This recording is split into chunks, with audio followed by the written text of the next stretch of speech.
क्या किए? रोदन खाना। ये देखिए, 3 लोग 14 भुवन का अधिपति बैकुंठ से प्राकट्य हुआ। माता के वचन के आधार पर सनातनी राम ने रोने लगे। ये देखिए, सब ऋषि मुनि देवता आश्चर्य में पड़ गए कि ये बैकुंठ का स्वामी, समस्त देवी देवताओं का अधिपति, ब्रह्मा विष्णु महेश में सर्वोच्च विष्णु, ये रो रहा है माता के कहने से। तो जो मातृदेवो भव, और फिर पितृदेवो भव क्या हुआ? लक्ष्मण भरत जी गए, कहे कि भैया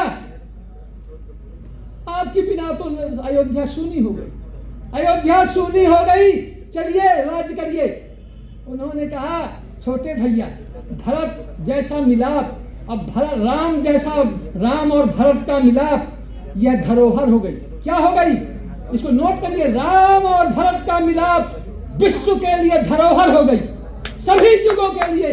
ऐसा राम और भरत का मिलाप न भूतो न भविष्यति, न कभी हुआ है न कभी होगा। ये सनातनी राम है। और उन्होंने कहा कि भाई छोटे भाई, बहुत समझाए नहीं माने तो अपनी खड़ाऊ दे दिया, कहा खड़ाऊ लेकर के चले जाओ। परंतु कहा क्या कि मुझको पिता ने कानन का राज्य दिया है, मुझको जंगल का राज्य दिया है, भरत मैं नहीं जा सकता, खड़ाऊ ले जाओ। मुझे कानन राजू, मोरे पिताजी ने कानन का राज्य दिया है, जंगल का राज्य दिया है, मैं जंगल के ही राज करूंगा, तुम मेरी खड़ाहू ले जाओ और वहां पर आराम से इसी पर तुम रहो। भरत जी नीचे बैठे रहे, खड़ाहू को ऊपर रख करके और प्रतीक्षा करने लगे। तो किसकी प्रतीक्षा करने लगे नारायण? राम की, जिसकी प्रतीक्षा 22 तारीख को हम सब कर रहे हैं, वही राम की जो हमारा सनातनी राम है, जन जन में है, कण कण में है। वह परम आधार है, विश्व की मूर्ति है, परम आधार है और सदाचार, धर्म और सत्य का स्वरूप है। तो धर्म और सत्य का जो स्वरूप है वह हमारे संस्कृति का अभिन्न अंग है। इसलिए उस राम के लिए अब कहा जा रहा है कि आप तो बहुत बोलेंगे, परंतु हम तो बोलने वाले थे नहीं। अब इन सब इस प्राच्य विद्या की धारा में आकर के अचानक बोलने लग गए। अब ये है कि थोड़ा तो ये कहा जा रहा है कि थोड़ा जल्दी से समेट लीजिए। तो हम समेटने वाले तो नहीं हैं, क्योंकि भगवान में समेट ले रहे हैं, भगवान में, राम में अपने को समेट ले रहे हैं। और अचानक अभी अभी जब इन्होंने लिखा तो हमने कहा कैसे समेटे भाई, तो आप सब लोग बोलेंगे तब तो हम 2 लाइन और बोलेंगे और आपको दोहराना पड़ेगा। सब लोग दोहराएंगे, हाथ उठाइए पहले, सब लोग दोहराएंगे ना? अच्छा ठीक है। हम कोई गायक नहीं है, गायक तो हमारा शिष्य अभी अमलेश विमलेश कहाँ है, यहाँ बैठे हुए हैं, तो ये अभी बहुत सुनाएंगे। ये लोग सब हमारे परम शिष्य हैं सब। तो परंतु मैं भी अचानक भाव आ गया, क्योंकि जब भावावेश होता है तो हम रोकते नहीं।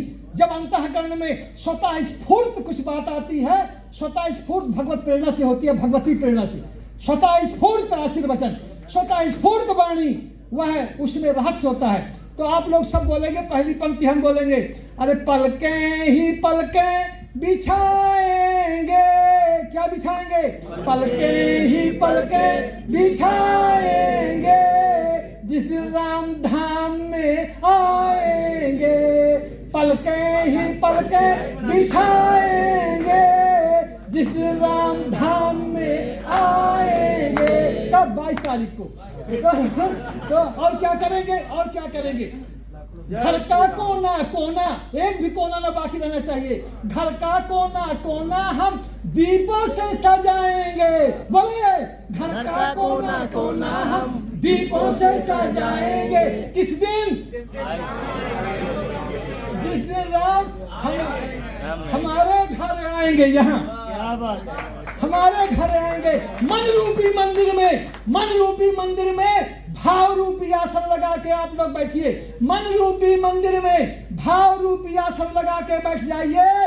राम अवश्य आएंगे। सबरी के यहाँ आए, जटायु के यहाँ आए, भिल्लनी के यहाँ आए, जटायु के यहाँ आए, निषाद राज केवट के यहाँ भी आए, हमारे पास भी आएंगे। इसलिए इसी के साथ ओम शांति शांति शांति जय।